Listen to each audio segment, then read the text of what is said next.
Hi, my name's Rosalyn Eves, and I'm a professor of English at Southern Utah University. And Johnny O has asked me today to talk to you about persuasive writing. And so I'm going to give you some tips on structure, as well as some tips about some strategies you can use to make your writing and speaking more persuasive. Now, I do need to clarify that these tips are primarily for an American educational context. They may not work in every culture, but this is the approach that we use here when we teach our students to write and speak persuasively. The first thing that I want to talk to you about is about the structure of persuasive writing. Now, we're going to talk about two different kinds of structures, a direct and an indirect structure. With a direct approach, you give your point first. You start with the claim that you want to make, and then you provide the evidence for that claim or that statement. In an indirect approach, you do the reverse. You start with the evidence, and then you provide the claim. Indirect approaches are most common if you have to give someone bad news, or if you're dealing with an audience that doesn't like your position, somebody that's likely to disagree with you. We're going to cover the direct approach first.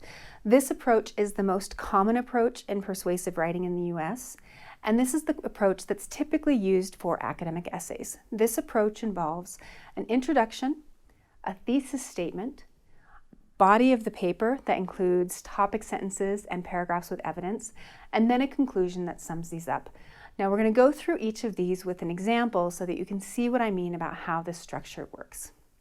With a direct approach, your introduction is going to get your audience's attention, and you can do this a number of ways. You might start with a striking statement.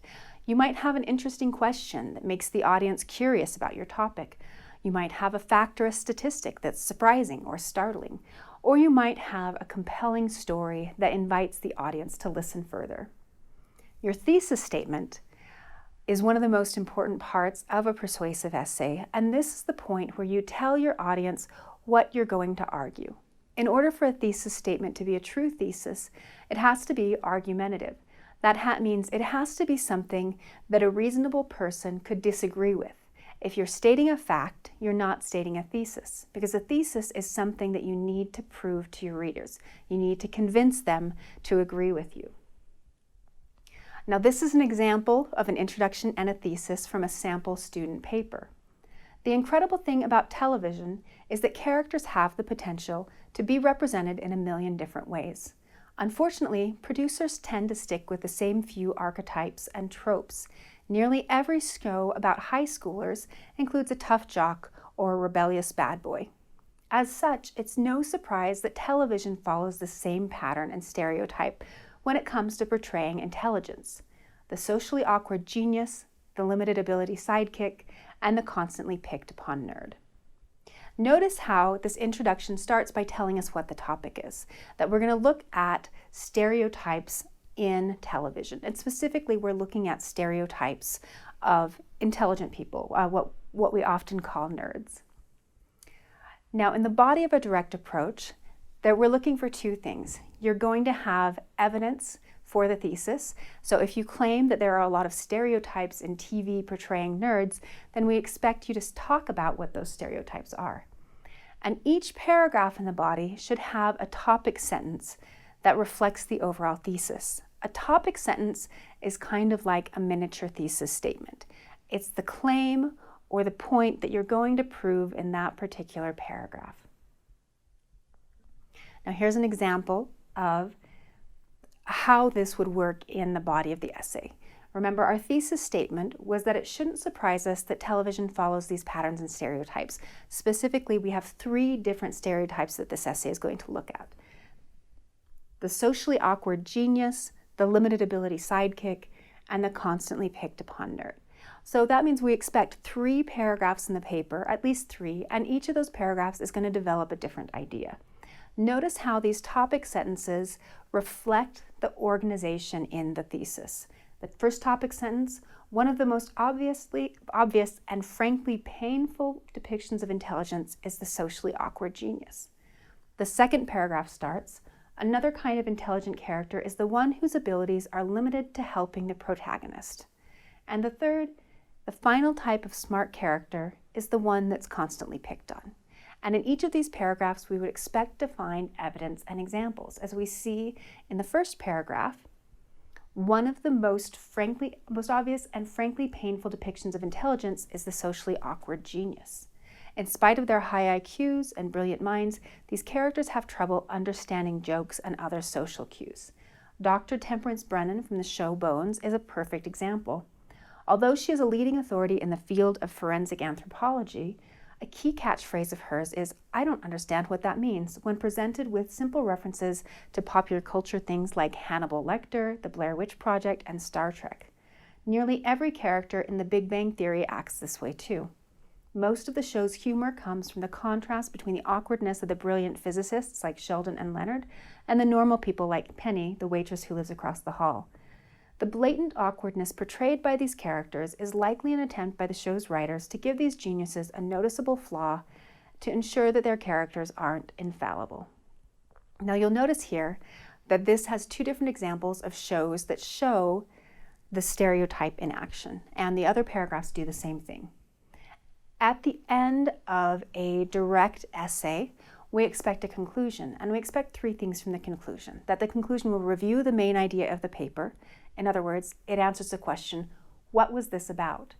We expect some kind of statement about why was this topic significant, or so what? And finally, in some cases, we may also expect an explanation of what do we do about this, what's next? Or in other words, we answer the question, now what? If we look at the conclusion for this particular essay, we see all three of those elements.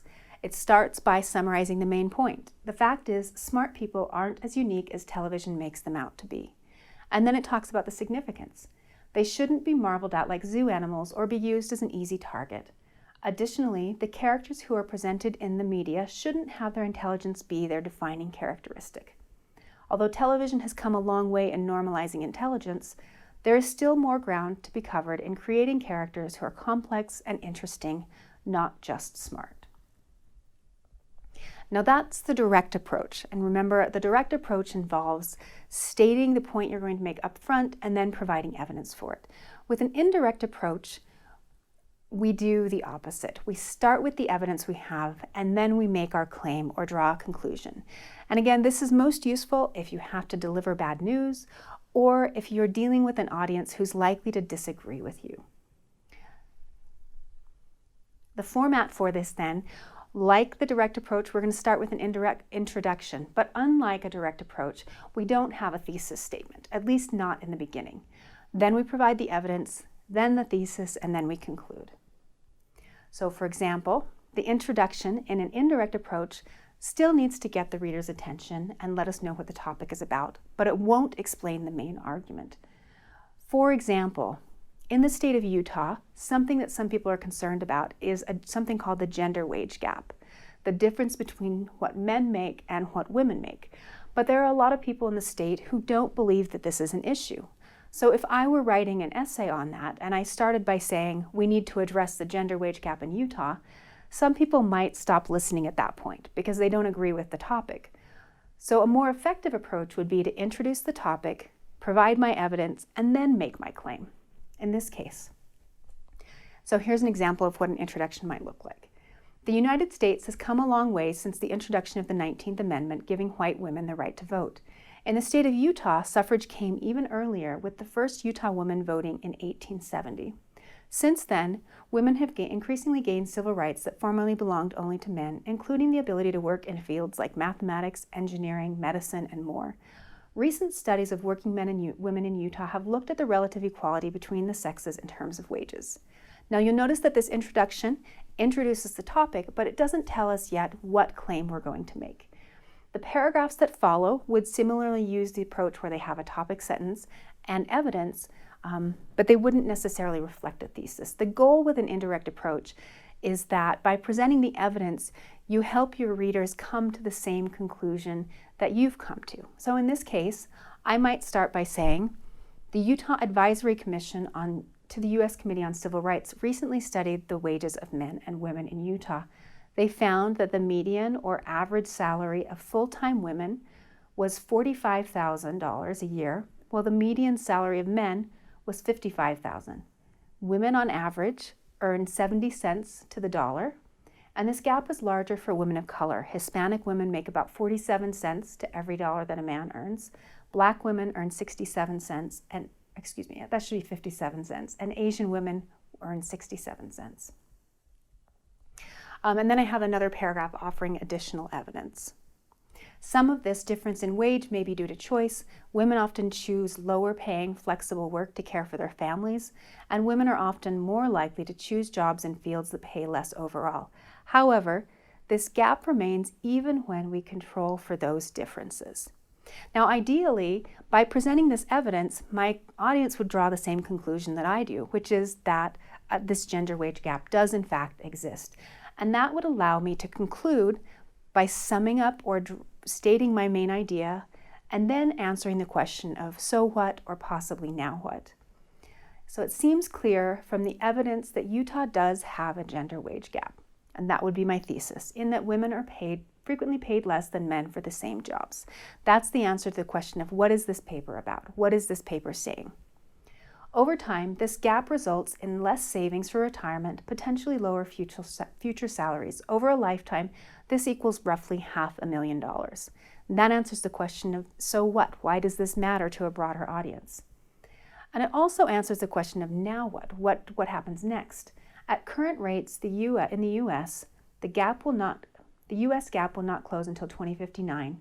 If nothing is done in Utah, it will not close until 2106. If we value equity between sexes, we must act now to close this gap. We also use this indirect approach when we're delivering bad news, but this is going to depend on the situation. For example, will the news or information come as a shock? If so, you probably want to use a more indirect approach. If the audience prefers short messages that get right to the point, then you want to do what the audience prefers and use a direct message. If the news is important to the audience, if they need to know right away, then you similarly want to use a direct approach so you're not wasting their time before you convey that information. If you have to deliver bad news and it's with someone that you have to continue a relationship with, it can often be a good idea to use an indirect approach, as that approach is seen as more polite.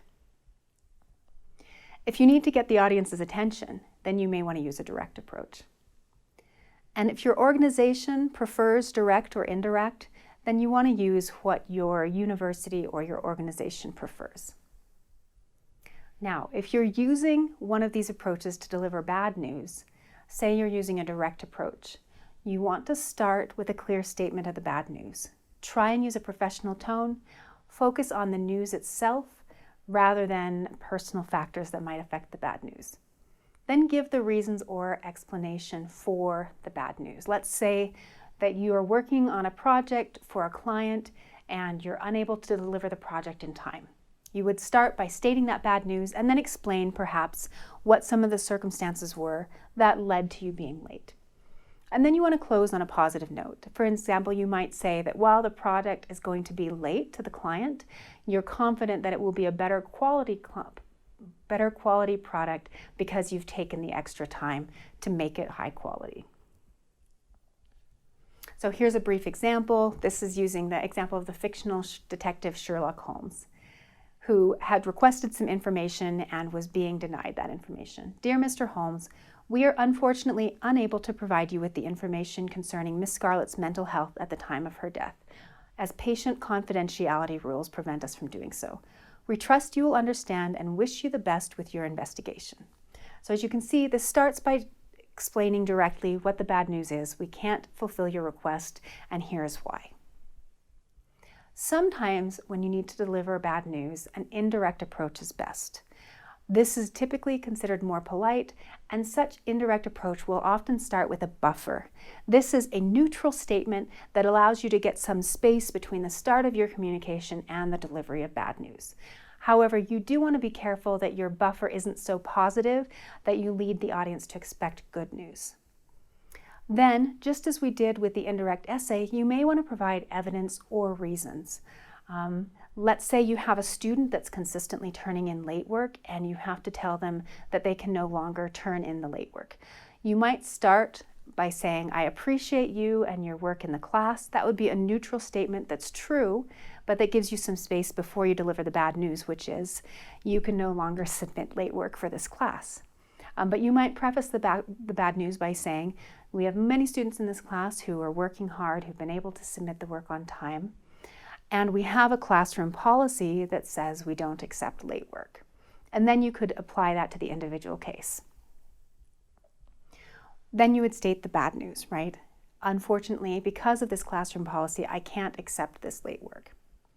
You might, however, close on a positive note by reminding the student that you're there to help them and that you're willing to work with them to help them get future assignments in on time.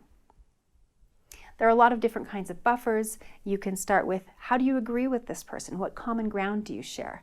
You can express appreciation, either for something they have done for you, for their participation in a project. You can convey your willingness to help. In the example we talked about earlier, where your product might be delayed, you could say, we're grateful for the opportunity that we have to work with you, and then lead up to the bad news. You can start with a positive element. If you're working on a project that has two different parts and one is working well and proceeding on time, you can start with that and then lead into the bad news. You can praise something about the client or about the person you're communicating with. Again, you just want to make sure that the praise isn't so big and over the top that they start expecting good news instead of bad news. And you can also express some understanding for the goals. In the case of the student, you could say, I understand that you want to get a good grade in this class. And then lead into, however, we have a classroom policy that prohibits late work. Once you've decided on a buffer to use, then you can work to put together the rest of your information when you have to convey bad news. Here's an example of a bad news letter that you might deliver. And I want you to notice how it uses a buffer, how it gives evidence, and then the statement of the bad news, followed by a positive frame on the essay, or on the letter. Dear Bill, your invitation for me to act as chairperson for the BCCJ's upcoming annual auction dinner is an honor. I enjoyed serving in that role last year. Your members are an excellent group with great ideas, and I enjoy work. It's a privilege to work with them. Now that's the buffer. It's a neutral statement that happens to be true and an expression of appreciation. This year, I'm involved in developing a new department here at the clinic that is taking up all my time. And that's the reason, leading up to the bad news. As much as I would enjoy working with the BCCJ again, I'm afraid that I wouldn't be able to give those duties the attention that they deserve.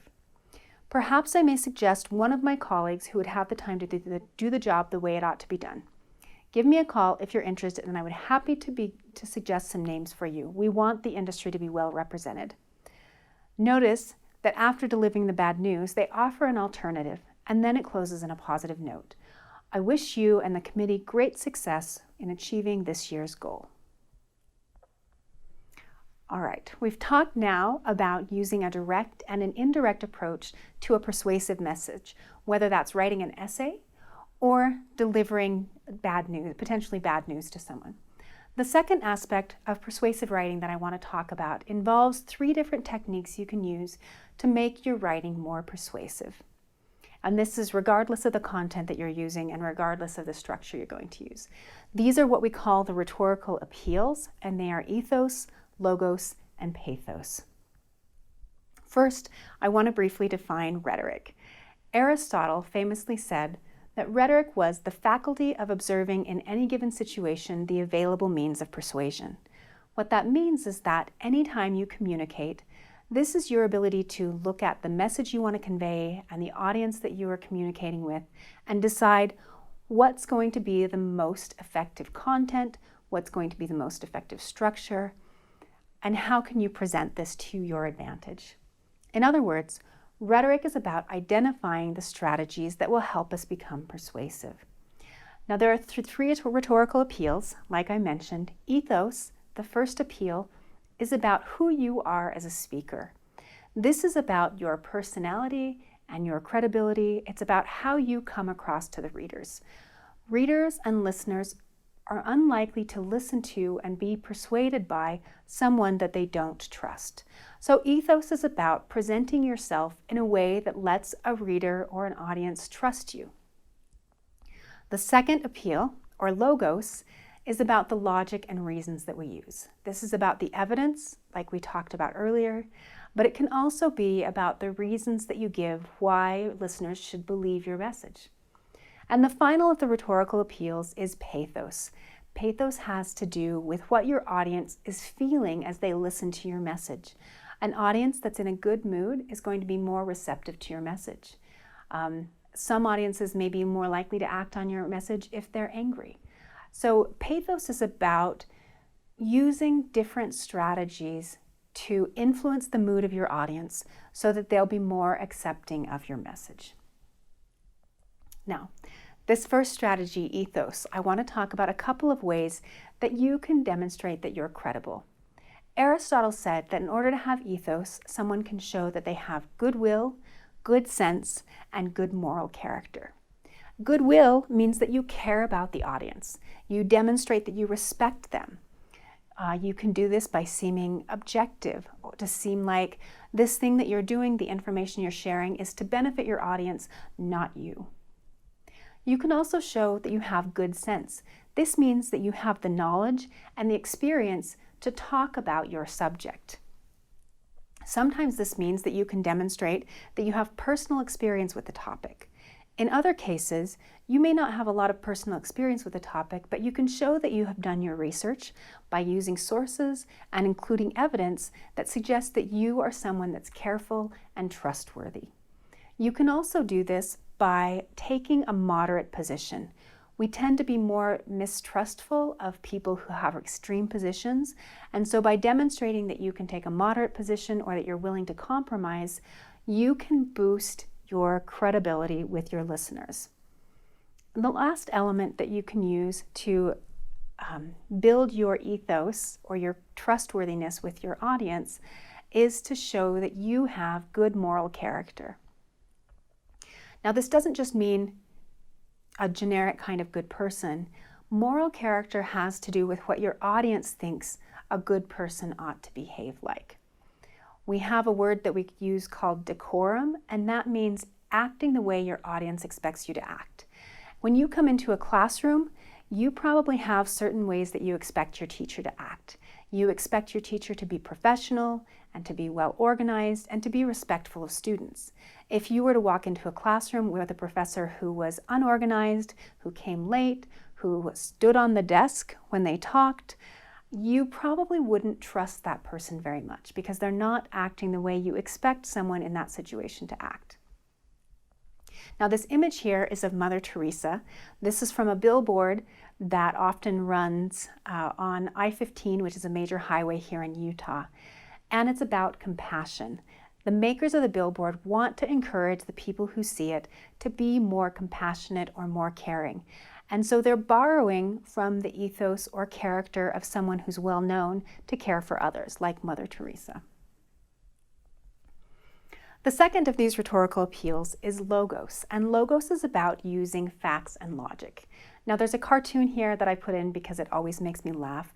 This is using a form of logic called a syllogism that we're not really going to talk about, but you can look it up if you're curious. It says, penguins are black and white, old TV shows are black and white, therefore some penguins are old TV shows. And it concludes logic, another thing penguins aren't very good at. A convincing argument needs to have reasons and it needs to have evidence. In other words, we need to tell people you should believe this because of this reason and this reason. Here are a couple of examples of the kinds of reasons that you might give someone in a persuasive argument. You might use an analogy that compares similar things. Perhaps you know someone who works at a restaurant who wants to persuade their boss that they ought to give incentives to people who come to the restaurant regularly. They might use the analogy that an airline uses frequent flyer miles to get people to come back, and a restaurant could adopt something similar. You might use an argument about cause and effect. For instance, SUU recently adopted a 3-year degree program, and the reason they gave to convince people that this was a good move was that a 3-year degree program could save students time and money, two things that students tend to value. Another way that another reason you could use is a generalization. This is where you take one case and apply it to something similar. For example, you might argue that we should adopt the same marketing strategy that another company used. Perhaps you noticed how they use social media to engage with their audience, and you think your company should do the same thing. Some arguments or some uses of logic don't rely on reasons. Reasons tend to be the things that we come up with. Some arguments also depend on facts and statistics, which are usually outside evidence that you have to do research to find. But all of these, the reasons, the facts and statistics, all of these can help make your argument more believable for your listeners. So again, your readers or your listeners, they need to trust who you are as a speaker, and they need to believe the points you're making.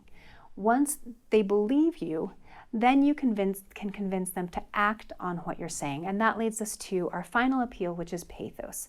Pathos is about appealing to the values and emotions of your audience. So pathos is an appeal that's centered in the audience. It matters what the audience feels, not what the speaker is feeling.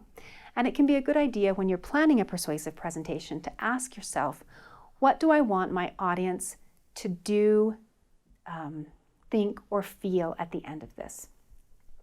One way you can use pathos is to appeal to a sense of morality. In other words, what do we believe is right or good? Maybe you have a professor and you feel like the way that they're grading an assignment is unfair because not every student gets evaluated the same way. You might appeal to their sense of morality by saying, you should adjust this assignment to be fair to all students. Now, you would have to do this one carefully because if you make the professor upset, they might not want to take your suggestion. You can appeal to pride. People are often powerfully motivated by their sense of identity and how they identify in a group. If you want to persuade a friend who's not terribly organized to get more organized, you might appeal to their sense of pride by reminding them that their friends will be impressed at their ability to be organized if they use a planner, for example. Or here on SUU's campus, we currently have a mask mandate, and there are signs on campus that encourage students to wear masks, and they do this by appealing to a sense of group pride, by saying that T-birds, that's students at SUU, support one another by wearing masks.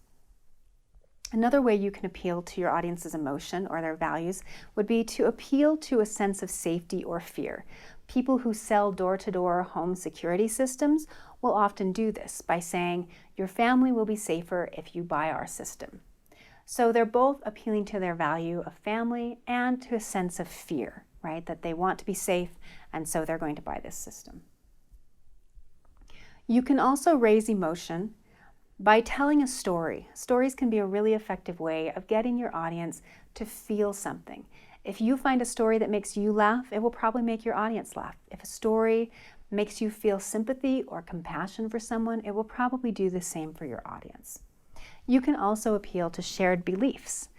For example, here in the US, we often have politicians that talk about the American dream. That idea that if you work hard enough, you can be whatever or whoever you want.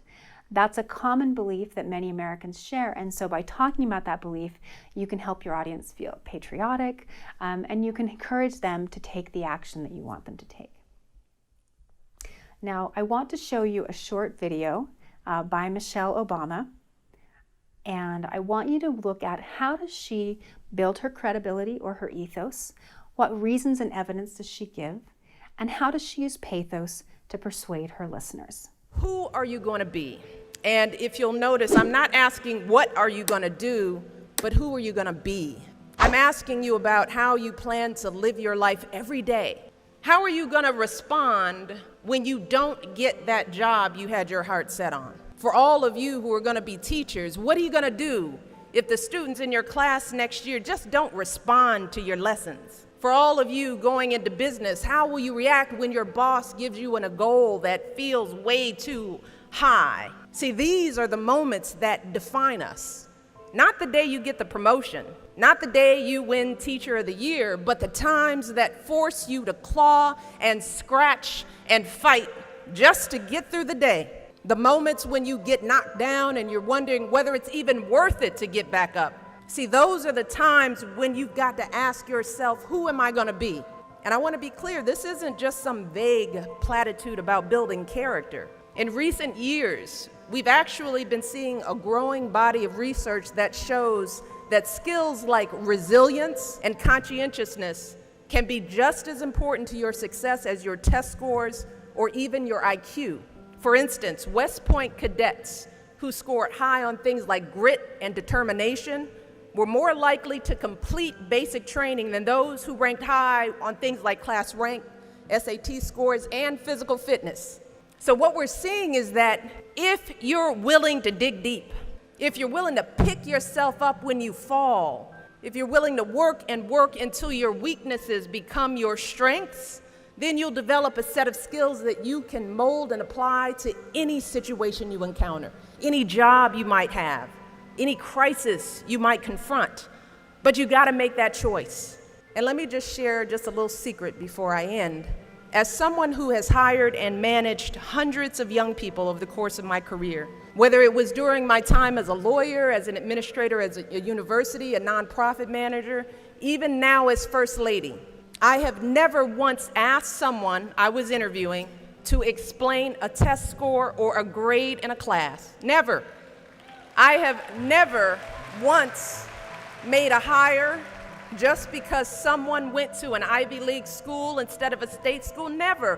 What I have looked for is what kind of person you are. Are you a hard worker? Are you reliable? Are you open to other viewpoints? Have you stepped outside of your own self-interest to serve others? Have you found a way to serve our country, whether in uniform or in your community? Again and again, I have seen that those are the qualities that I want on my team, because those are the qualities that move our businesses and schools and our entire country forward. And just understand this.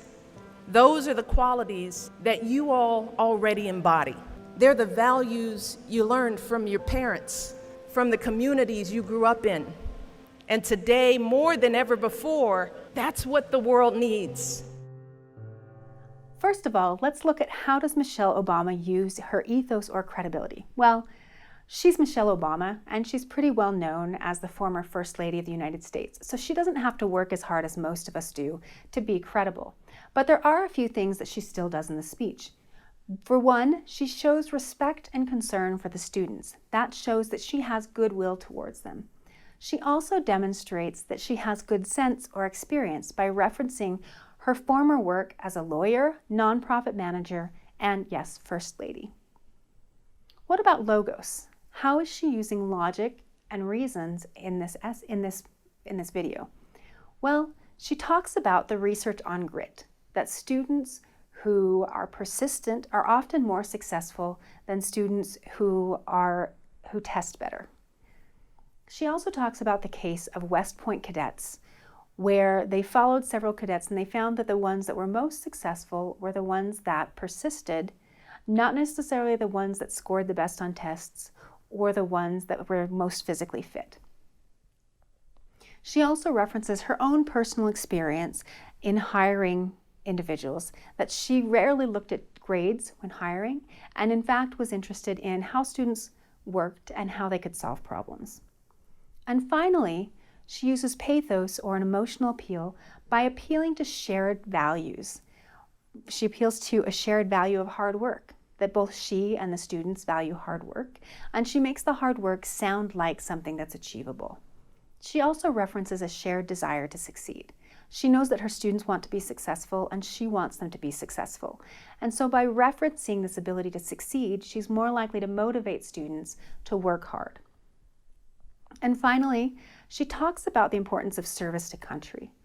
That's an appeal to patriotism. And like we mentioned earlier, patriotism is a really powerful emotion. That sense of group identity can be very powerful for a lot of people.